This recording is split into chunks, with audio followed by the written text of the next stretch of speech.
Hey everyone, welcome here and glad to have you along. Did you know that I am now on Locals? Locals is an app where you can build community. Think of it like a modern day Facebook group. There you can get free content. I host morning coffees, some afternoon happy hours. You get tons of bonus content, discounts to programs and functions, and it's the best place to connect with me and the subscription box community as we continue to grow. All the videos are free to watch, and all you have to do is sign up on Locals.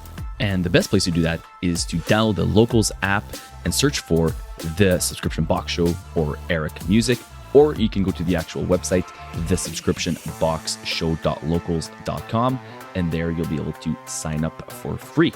Hope to see you there, and remember to check out our new YouTube channel, The Subscription Box Show. Cheers, and enjoy the show. Of stuff, but hey man, welcome to the show. We're just going to kind of hop right into it, and I'll let you introduce yourself. We got Matthew Holman here, making sure I'm pronouncing everything okay. There's nothing funny about the way you pronounce your name. Nope. It's just Matthew Holman. And is it fair to say you're the founder of Qpilot? Co-founder. So our founder is David Bradley. But okay, co-founder. Yeah. Well, maybe for those who've never heard about yourself or Qpilot, maybe tell us a little bit about that, and a brief overview, elevator pitch, snapshot, if you will, of what you guys do there. Absolutely. So Qpilot is a subscription software platform that up to this point has primarily been on WooCommerce.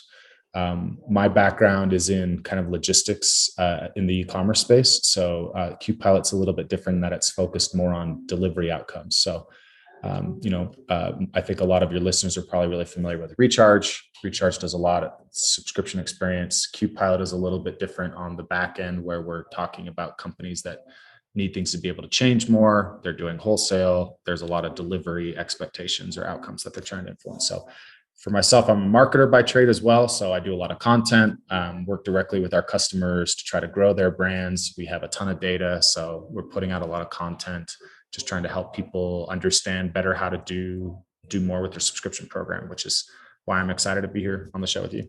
Yeah, super excited to dive more into it. To be honest, I never really heard about it until I first read about you and what you guys do at Qpilot. Now, you mentioned WooCommerce, and you mentioned that's where you typically are at. Is that because you guys are expanding into other platforms now? Yes. So Qpilot is an independent platform, and we do have a plugin for WooCommerce called AutoShip Cloud, but we're actually working on a Shopify integration right now and a Salesforce Commerce Cloud integration. So we're excited to kind of be growing. We're bootstrapped, so we've been kind of flying under the radar for a little while and trying to poke our heads up and see. So it's a really interesting space. There's a lot of apps and a lot of innovation. There's a lot going on. And, I think that I'm sure you've seen it, but we're actually just kind of getting started in many ways. Subscriptions have been around for a long time, but there's just more and more innovation happening, more and more people creating cool brands and creating great customer experience. So it's an exciting industry to be a part of. It is, and it's like you say, it's been around for a while. It's still relatively new, though. I mean, subscriptions, have been around. If you're talking about like really, really traditional subscriptions, like the newspapers of the world or whatever, but sure. Online, relatively new. 10 years, 12 years. It's like you're talking like the really early ones were like 2008, 9-ish, but really kind of started booming in 2013, 16s, and now here we are. With, I don't know, like I couldn't give you a number on what it is, but I can tell you I think it's, last I checked, like subscription business for boxes alone were 26 billion or something. So big business. It's massive. It's huge. So Shopify, interesting, because Recharge and Bold are the two that I know have a kind of a firm grip on there. So what are some of the maybe differentiators that you guys would do that would be pulling someone away from one of those? Or are you more targeting maybe someone who's new and, will be maybe for the first time looking at different platforms for them? And when would all this be available? Yeah, so we'll be live in just a couple of months, and we are accepting beta customers right now. So for us, it's really, if you think, a lot of subscription boxes don't have there's not a strong operational or logistical need as it comes to like, you're choosing what goes in the box, you're weighing what the box is. It's not a surprise to you what your shipping costs are, and your customers aren't like, I'm sure that they want the box to get there as quickly as possible, but you're not going to lose a customer because you missed a delivery date, right? For sure. But there's a lot of other subscription types, right? So we're talking about fresh food is a really popular one. We're talking about brands with deep SKU counts, right? So they're selling a lot of different products. And so if you're selling something that where the customer wants to know when it's getting there and they want to be able to change it. So like with fresh food, the problem is you get that delivered to your porch, you're in Miami for a fun weekend, that food spoils and it's over. The customer's upset, you churn, you have to refund. So Qpilot is integrates with shipping, shipping solutions, shipping integrations, right? So we integrate with Shipper HQ and the USPS. So if you want to be able to switch your ground package to overnight, you can do that with our system. If the order itself is changing, like you're changing, going from ordering a small box to a big box because you're ordering 10 of something now, or you're switching out the flavor you're getting. Qpilot can kind of recalculate all that so that it works really, really well from a consumer standpoint. People like to have that control, but there's an operational consideration for brands. Normally you can't just let people change whatever they want because it throws your operations into disarray. You end up with customers who should have their shipping doubled and you just find out after the fact, right? So we're trying to solve a lot of those problems. So it's fairly specific and sometimes fairly sophisticated, that need, but we're just really all about trying to create a great repeat delivery experience for subscriptions. Very interesting, because currently the way we have it set up in our own subscription box, we have Shopify, Bolt subscriptions, and we need other apps to kind of all make that work, what you're talking about with like the boxes and stuff. And I forgot what they even call it, but there's like a ton of other attachments, if you will. So you're trying to say like Qpilot's goal is to kind of eliminate all that and have that all kind of built into the Qpilot app or plugin so that it can eliminate all these other kind of moving parts that, the other big players haven't figured out or haven't been able to integrate. Is that correct? Yeah, I mean, absolutely. So we're thinking about, like, again, with shipping considerations, like, again, I'm not sure how you guys are charging shipping, whether that's included in the price of the box or not. But at some point, some brands get tired of eating that cost, and or depending on where you are, they want to charge. Well, for example, if like you're going to use that minimum cart idea on a subscription order, yeah, it works at the checkout. So like if you're using Recharge and Shopify's logic together, it works on the checkout fine, right? Somebody hits the $50, they get free shipping. What happens if at one point they want to take out the item that puts them back down below $50, right? Okay. So you need a subscription software that sees that a change is happening and can adjust the logic accordingly. And on the flip side is true as well. If I get somebody who buys the $50, but my free shipping threshold is $75, and they add that product, I need to be able to revalidate that order to give them the free shipping at that point. Yeah. So yeah, we're trying to simplify a lot of the back end logistics around fulfillment and operations for subscriptions. Yeah. And it's, you're probably listening, people who are listening are like, oh my goodness, this is like, I just need something to, what do you say? I guess let's try to like dumb it down in layman's terms. Like for someone who's listening, and if you're new folks, and if you're listening and you're maybe wanting to get, we'll have a link in there to get a hold of Matthew and Qpilot if you want to be one of those beta customers. Is that something people can apply to do? Yeah, definitely. Okay, cool. Absolutely. So for those people, let's talk specifically to the new person out there who's like, okay, this sort of makes sense, but I'm not there yet. I just want, what is that going to look like for me? I want a nice site that just flows into the checkout, seamless checkout, because they're telling me that a fast checkout is a good checkout. So do you guys integrate with Shopify checkout? Is that the? Yes. Yeah, okay. That's the plan. Yeah. I think it's important that, there's problems like what we've just been talking about. It's one of those things, either you're aware that it's happening or you're not. And if you're not aware that it's happening, you probably don't need to worry about it right now. You know what I mean? So it's you'll one figure of those out things sooner. like, Yeah. Well, it's one of those things, if somebody's listening and they'll be like, like, oh, wow, like I'm dealing with that right now. I didn't realize there was an easy way. They're going to know immediately what I'm talking about with the shipping costs. But the typical subscription box model, one of the things that's appealing to it is that you're picking what's going into it every time. And you don't need to worry about recurring shipping rates, because right now, if I build a box and it's 10 pounds, it's 10 pounds. I don't need to worry about a month from now. If the box is going to be 15 or 5, I'm going to know that because I'm building the box to go out. So some of the operational considerations there aren't as significant as if you start to give people the option to add to a box, right? Or if you want to give somebody the option that I'm getting, say, I'm ordering like a beverage, or a protein powder is a really common, right? Protein powder, and I want to add like a supplement. So now my order's doubled in weight. So as a brand, you oftentimes you because it's simpler, you build in a simplified shipping experience. You're just going to eat the cost, and you're building that into the price of the product. So true, yeah. Right. That's what a lot of people that's what we sure. do. But there's been a shift in consumer sentiment where for a long time, if you weren't offering free shipping, you were just getting dinged. And now brands are finding that customers, because of a lot of what happened with COVID, shipping, and forgive me for geeking out on shipping, but it is something that I spent a lot of time on. Is like the idea is now is customers are more concerned with, if this is a product I want faster, I want the option to get it faster. And if this is a product I'm not as worried about, I don't want to pay for high price shipping.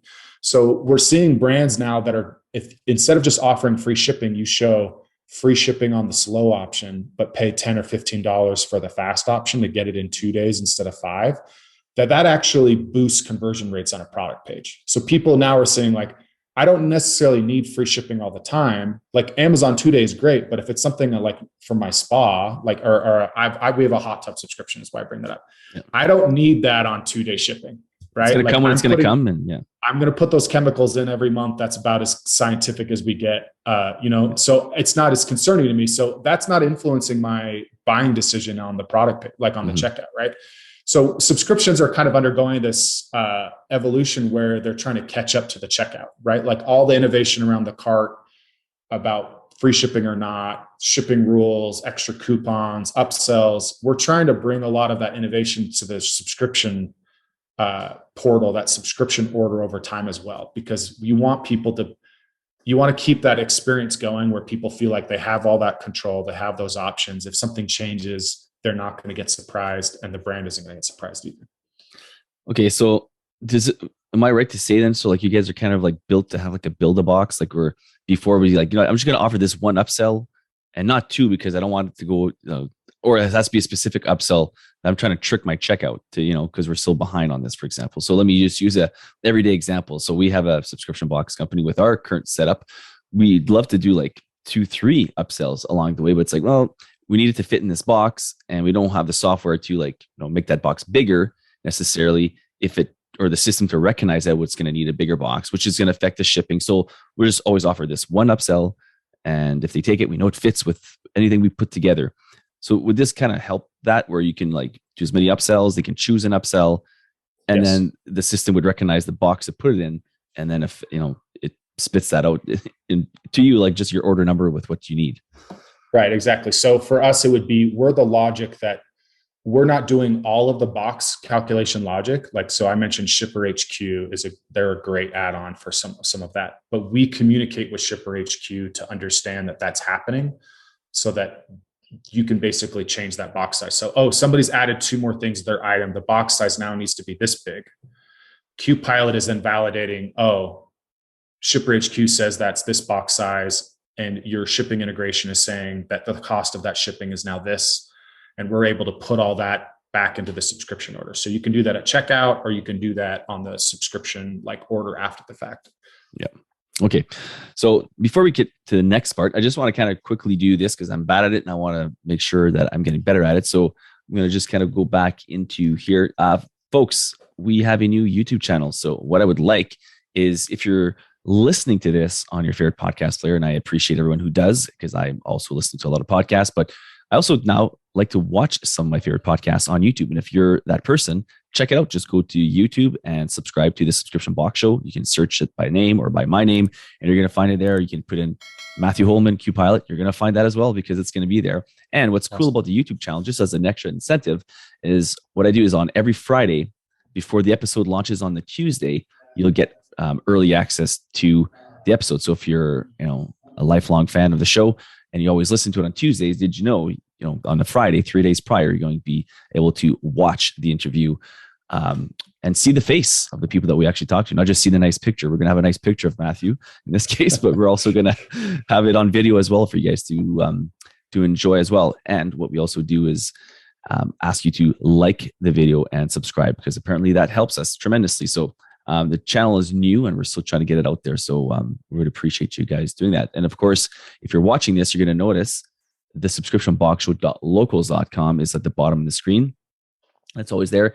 The reason we do that is because we have a locals community. It's kind of like the place to be, to mingle with not only some of our guests, but also sometimes with other subscription box entrepreneurs. You can ask questions there. We have also bonus content and exclusive free stuff there as well. So you can join for free or become a supporter for as low as $5 a month. So I appreciate you guys checking that out. All right, back to the conversation here with Matthew Holman, the co-founder at Qpilot. For those who, maybe we're cutting the grass or the kids were yelling in the background, let's kind of just bring it back in. So you guys are an app, a third-party app that's going to integrate to WooCommerce, has kind of been your bread and butter, but now you guys will be launching. Did you say in a month? It's going to be a couple months. In a couple months with Shopify. It's funny the timing of this interview, because your episode is, I think it's going to be wherever it's landing. It's like one or two, either it's before or after I got Stefan Pretty that I recorded last week with, and he's the founder of Subly, which is another platform altogether away from the WooCommerces and the Shopify's. It's its own thing, kind of like Cratejoy is. Right. So I want to kind of touch on that, just because if someone listened to that the week before or the week after, depending on, I don't remember the exact order of when the shows are launching, they're looking at Cratejoy as a potential option. They're looking at Subly, and now they're looking at maybe, Squarespace and Wix. You got all these different ones, but potentially WooCommerce or Shopify. What do what separates you guys or makes you guys different from, say a Cratejoy or a Subly?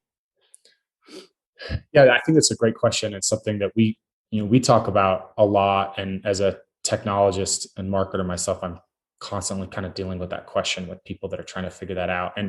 And honestly, I think my answer, to kind of back up a little bit, is just say you should always be evaluating based off of what your primary business objectives are. So if you're thinking about it's nice to think that, I would love to have, say with Qpilot, I would love to have a shipping integration so that my customers can see how much their shipping costs are live. That would be great. But until you actually have a business need for that, it's actually can be secondary, right? You depending on what you want to make happen and what you want to make work the simplest. Something I recommend with anybody who's launching, we deal with a lot of people that have been selling one-time products for a long time, and now they're adding a subscription option, or they're trying to do both at the same time.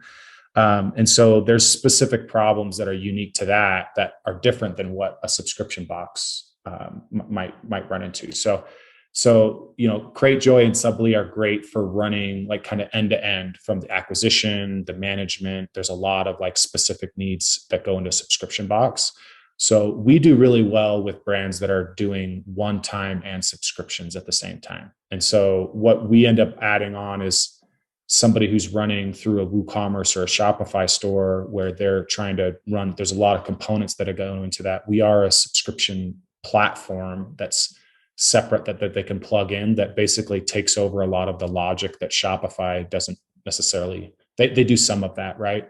WooCommerce doesn't do very much of that at all. But so we can help assist with that. But again, I do always kind of counsel anybody that's looking at different platforms. You want to evaluate what they do well compared to what you need to be done, and then the price. And so you need to have a specific set of problems before you're kind of a lot of people I know launch on Cratejoy and then they migrate to Shopify because of the marketing piece that Shopify does really, really well, right?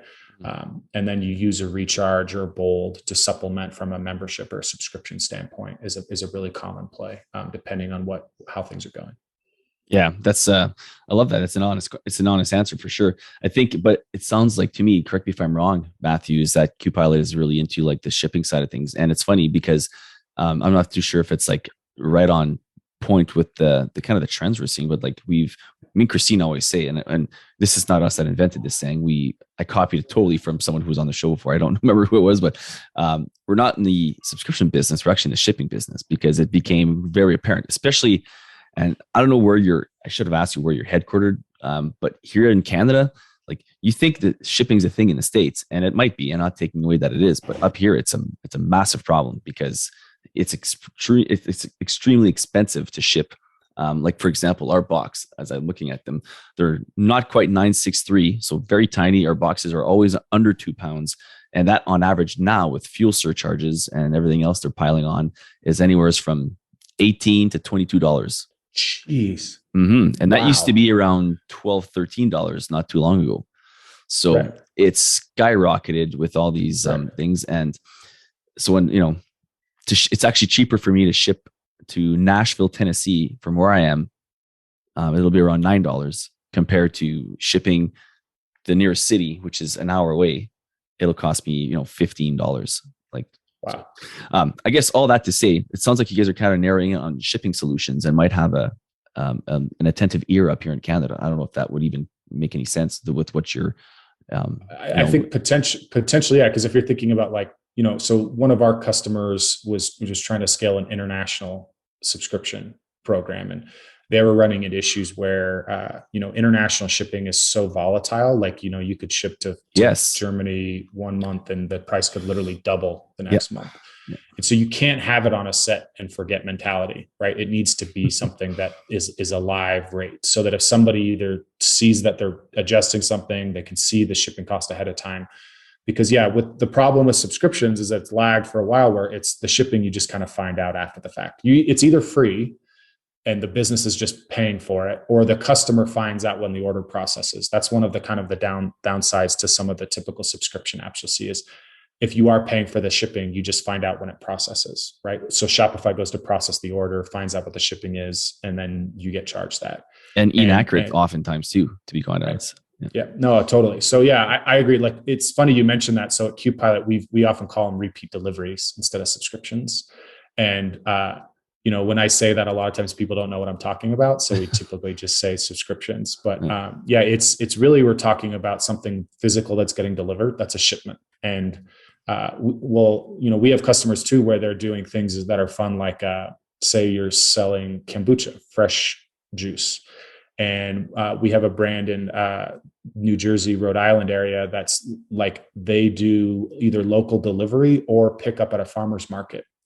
Now, what's fun is normally you get that option of wherever it's most convenient for you, but they want to do a subscription order. Well, most subscription apps aren't going to let you switch delivery methods after the fact, right? So they have a specific use case around, they want customers to be able to pick every week whether they're picking it up at the farmer's market, one of 3 farmers markets, or they're going and going to have it delivered. So again, we're seeing more of this innovation, and again, it comes down to customer experience. And so kind of like reiterating like what makes a good use case, but also it just depends on what feedback you're getting from your customers. If operationally you're running into shipping issues with the integrations not giving you live rates or accurate rates based on what's happening, we can help with that. But if you're talking about customer experience, you want to just pay attention to what people are getting. If you're selling like, a fresh food and people are telling you, I keep trying to change my subscription because I'm out of town, or I want to double my order because I'm having a party, that kind of thing. You want to be able to listen to that and deliver that so you can keep more customers. Because ultimately it's all about keeping customers around longer, keeping them happy. Yeah. And I think listening to them is a huge part of it, right? Like not you trying to figure out what they want. Oftentimes they tell you what they want, either by canceling or by and physical email and literally telling you. But usually it's more subtle, right? It's like they're going to, your bounce rates, your cancellation, your churn rates go through the roof. Those are ways that people are telling you folks that obviously they want change. So maybe sometimes asking them what kind of things, maybe like putting in a questionnaire, like, for some of the things you offer, for example, if you're just listening and you're not too sure if you want to make a switch for it necessarily, but you can start asking these questions to your members, hey, what if we could do this? Would there be something you guys would like? Right. And we're all seeing people that are doing those cancellation pop-ups, and that's great, but that's information from people of why they left, what they didn't like. Yeah. You should definitely be engaging with people that are sticking around, because they're actually going to probably be more willing to give you feedback on what could be better or not, because they like you enough to stick around. You want to get that information. And I always say that I think that when we're talking about some of these experiences, like not every customer needs to know their shipping, or not every customer, it needs to change the date this weekend, right? But if it's 5% or 10% or 20% of your customer base that's running into some friction points, that can be a significant churn like lift if you're able to like troubleshoot that and solve that. So we're thinking about, I always talk about you're like working on the margins, right? Like your core base is happy. They generally love the product. It's people at the edges that something's wrong, something's not quite right. And you're trying to figure out how to make that better, to make them happier, so they can join that core group of people that stick around for a long time. Yeah, that's a great point. Yeah. And for those cancellation buttons, like we see it, and we have like this little thing that Bold will do, but it's like no one ever answers it. Like they're right. Canceling, but usually, rarely, because if they do, otherwise they'll email us or something like, it's just because it's change of life. In our case, baby's gotten big, whatever. And we know what we have to do. But again, as a bootstrap company as well here, it's tough because we have a certain bandwidth we can deal with. Sure.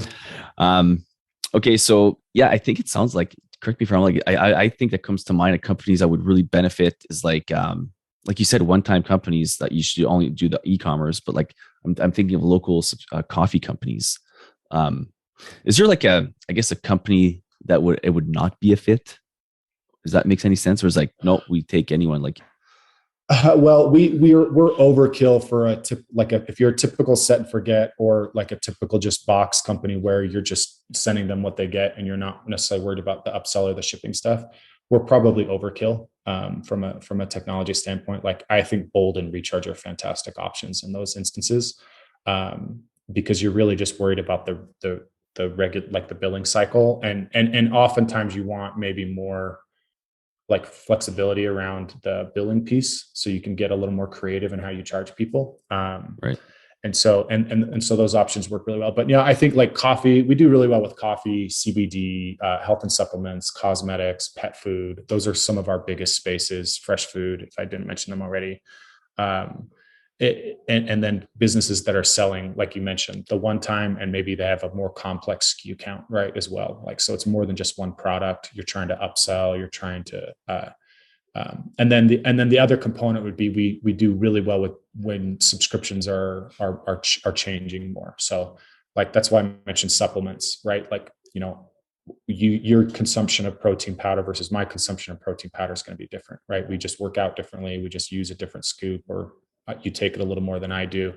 And so you might want yours every 3 weeks. I might want mine every 5 weeks, right? Yeah. Like, so that kind of like personalization is like really important for some brands. Well, yeah, when there's lots of, it sounds like anything that has lots of like moving parts, variety. And you mentioned earlier wholesale. Can you want to touch on that? Yeah. So about 30% of our platform is running wholesale. So if you think about your typical, well, just for example, say you're selling cleaning supplies, right? So okay. As you're a local business, you're buying cleaning supplies online, you wouldn't ever subscribe and save to that, right? Because that just seems more like a consumer, mentality. Yeah. But if you knew that the subscription could change dynamically, no matter what, right? Like, that text message you get, do you want to change your order? And it's like, oh, you know what? We didn't have anybody come to the office the last 2 weeks, so we can move that schedule, or I need less of this chemical, right? So we have a lot of people that are doing wholesale. They're selling to other businesses. They're selling supplies. They're doing that type of thing. And they're able to offer kind of like a more complete repeat delivery experience. That's where the B2B space, they don't like the subscription term. They like repeat purchases and repeat deliveries, right? So that's how they're talking about it and thinking about it. Okay. Well, that's interesting, because I would have never thought that in the subscription space. But yeah, repeat orders, repeat business. It makes sense for on the wholesale side of things. And that's not where I thought you were going to go with that. So that's interesting. I thought you were talking more like as a company, like we're trying to diversify as well. So I was thinking maybe this can apply. Trying to like, maybe because we do manufacture some of our own products, and we want to maybe start wholesaling it over to, say, like a Fair or a Tundra, B2B, and then they pick up the product like a subscription box, can buy it from there. Would that work as well? Potentially. Like, if you're selling it through Fair, we don't have like a Fair integration, but that is some of the ways that people are using it, right? They're essentially just buying product to put it back into something else or to resell it. Like, one of our customers is like selling tattoo recovery supplies. So they sell the tattoo parlors. That's their end user, but they're sending like, gauze and like recovery strips and things like that. And so depending on what a tattoo parlor is going through every month, their order is going to change, right? They sometimes need more of something, needs less of something. And they can adjust that. Yep.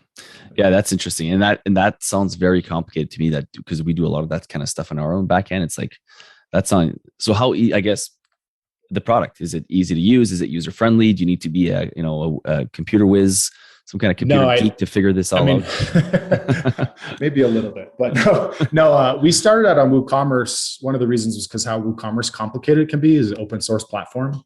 It's not like easy to implement apps like it is on Shopify, or say if you're using like, Wix is like another great, like, it's just your site doesn't break because you added something.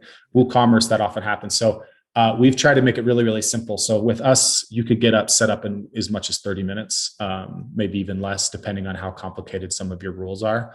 And then for me, I always recommend brands that are working with us, like, you want to launch, unless there's a very specific use case that needs to be customized, you want to launch and get going before you worry too much about like all the customization elements that can go into that to get into it. And then that's something that we help do, right? That's something we help kind of figure out. So, okay, so like, that you don't have to be a whiz.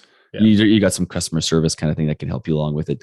And in my experience, all the platforms I've ever kind of tested out, have great customer service. So that's good to know, because I know like Bolt does a pretty good job. And that sounds like you guys are right there kind of holding the hand, because it's intimidating, right? You got nothing is on your plate. You can't be an expert at everything if you're an entrepreneur. And this is the last thing you want to get stuck at, is like, like the checkout, basically the third party checkout.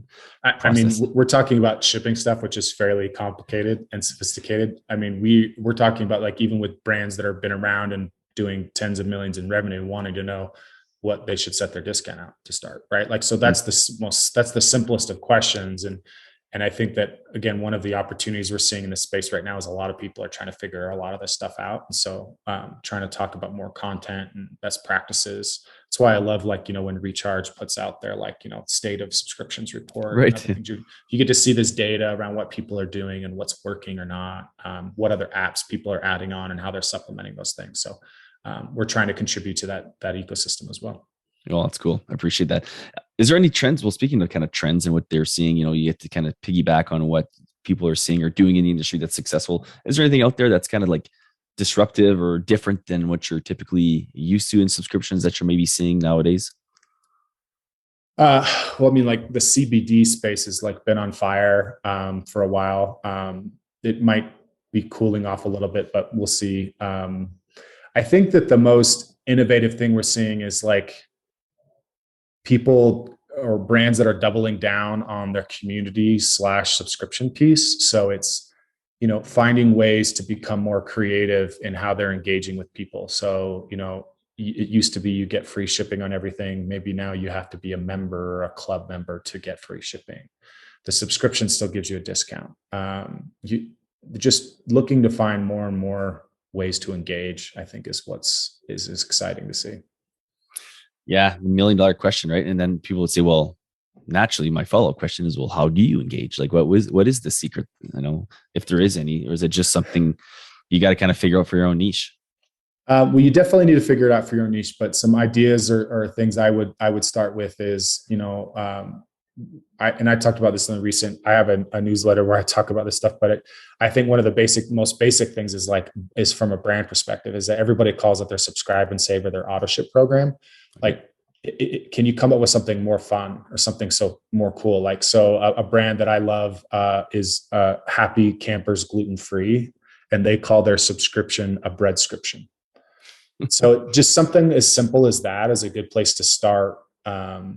Just changing how you're talking about it, thinking about how you're engaging with your messaging, understanding value props behind why people buy something. So like, for that example, somebody's gluten-free.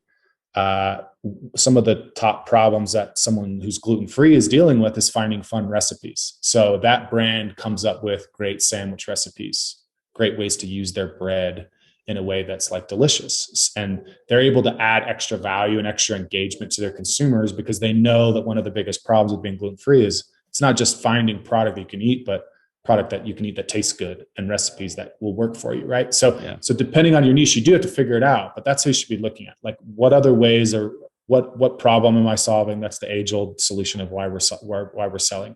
What am I fixing? What is that outcome? How can I enhance that? If I can talk to loyal people and loyal customers, I can find out more information around what more they want, what more they can do. And I think that's where the best brands in the world are killing it, is because they're trying to be a little more creative, trying to find more engagement. It's not always just the upsell. It's why you're upselling.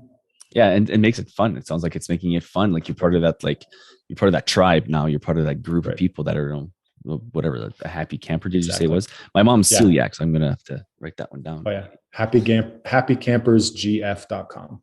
Okay, cool. Yeah. It's, like everyone knows what celiac and gluten-free is now, but back in the day, growing up, and I feel bad for those who don't know, I actually gave my mom celiac after she had me. That's when it started. So sorry, Mom. But yeah, growing up is funny because we'd go to like, Pizza Hut or something, and she's like, oh, I'm celiac, I can't. And they're like, they look at you like you just said, something Ukrainian. It was like, what? Right. But yeah, everyone knows what it is now. Happy campers. So I only have a few more questions, to be quite honest, Matthew. Like, I'm going to give you the last word after, but you guys are available Canada, US. Does it matter internationally? I got listeners in the UK. We have a lot of customers in the United Kingdom, Australia, Canada, the US as well, and a few in Europe here or there. So that's the beauty of WooCommerce, kind of gets used all over the world. Yeah. So there's nothing stopping you there. If someone wanted to reach out to you or Qpilot or interested in more, what's the best place they can connect with you? Yeah, so they can feel free to shoot me an email, matt@qpilot.cloud. Otherwise, connect with me on LinkedIn or Twitter. I'm really active on both those platforms. I've got a weekly subscription newsletter called the Subscription Prescription, and regularly try to put into fairly consumable bites on, a different way to look at churn, a different way to look at your product page, different acquisition strategies. So for me, it's one of those things that a lot of feedback we get is that it can be overwhelming to think of this huge thing that you're trying to do. And there's not a course at school, there's not a degree. It's really just kind of lived experience. And so finding simple things to try to share to help people understand better how to approach testing and data collection, some of the just fundamental stuff, is something that we talk about a lot. And if you enjoy you're very honest on everything you say, very fairly consumable bites. It's like, it's going to be. Well, I'd say sometimes I'll do something really simple where I'm just like going on a rant about churn, right? And it's really easy to read and understand.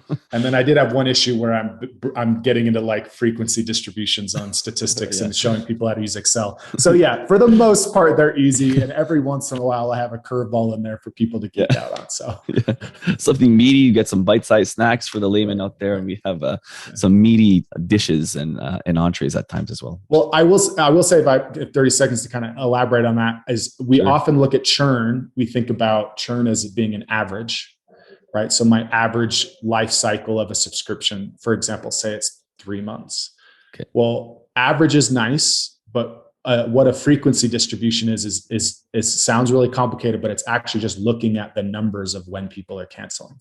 So for example, let's say on average, I have 1,000 subscribers. I lose 20 in month 1 on average. I lose 30 in month 2. I lose 40 in month 3. I lose 50 in month 5. That's a very kind of steady progression. And you can look at the average of that life. But once you look at it, the distribution, you start to see, 3 months might be the average, but I actually have a really big drop off point in month 2 and month 4.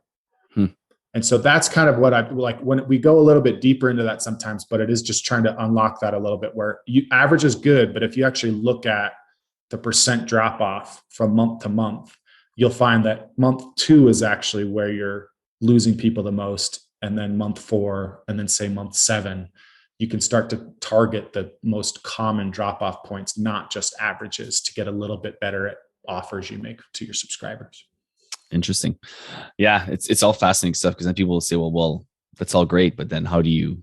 Then there's the problem of trying to finding out why that is there and there. But I guess that's our job, right? So, cool. That's all I have. Unless there's anything else you want to kind of leave the listeners with and the viewers, hopefully going to YouTube to watch. Is there anything last, kind of remarks that you'd like? I'd love to connect with people and learn more about what they're doing. But no, I think this has been great at thinking about fundamentals and really just, again, trying to identify what your customers need as well as you can do that, and trying to offer that to them without getting too far down the rabbit hole of how fancy or cool or complicated something can be. Yeah, I agree, because I think you can always adjust, and you will always adjust. It's not just, right. It isn't even the set it and forget it methods. It's not really that. It never is, because it's always an evolving thing. So, Matthew, listen, thanks for doing this. And folks, if you're interested in this beta program, because they're going to be launching in a few months with Shopify, and if you're on Shopify or you're thinking of using Shopify as your platform of choice, then reach out to Matt for sure. I'm sure he'd be able to point you in the right direction. I'm also going to have all the links in the show notes, as well as direct links right to Qpilot, and people can have a tour. Is there some kind of like virtual tour they can do, I'm sure, from the website, those kind of things? Yes, there's some video previews of kind of how the product works and cool and stuff too. Yeah, it's amazing. So, maybe I do have one last question. Is there like a known kind of brand, or maybe one that you can point us to that we can kind of see what it looks like? So like, let's say, coffeehouse.com or whatever we can. Yeah. So one of the brands we love is Legion Athletics for supplements. I Heart Dogs is using us as well. They do a lot with feeding pet shelter dogs. And then I'd say New Leaf Naturals, if you're in the CBD space, is pretty phenomenal as well. It's funny. I always actually got a good buddy of mine who he's like, have you ever done any? He sells CBD stuff, And he was like, have you ever done a, interview with someone from CBD? I'm like, well, no, it's not the CBD, show. It's the subscription box show. But it's funny because he sells one-offs, and I'm sure like he's an older guy. He's like probably, and I'm older. He's like, I'm 40. So he's, I don't know, 55, 60 or whatever at this point. He might be sick. Is Ray 60, Christine? Ray's probably around 60 now. Anyways, but him and his wife, Dawn, they sell it. And I'm wondering, for him to get into subscriptions, is this something that would have to go? Because he was asking me about box sizes and all these different things, which sounds like something like your solution would be a really good fit, because there's a lot of moving parts, right? Depending on people's ordering. And as we talk about that. Maybe I'll connect you guys. Sure. Off air or whatever. But if you guys are interested in that, guys, reach out to Matt, reach out to Qpilot. And again, I'm going to have the links for those 3 specific sites. Just click on them below right now if you want to go have a look at what that looks like, what a Qpilot website looks like. So with that, thanks very much for doing this, Matt. Really appreciate your time. Thank you, Eric. Take care. Cheers.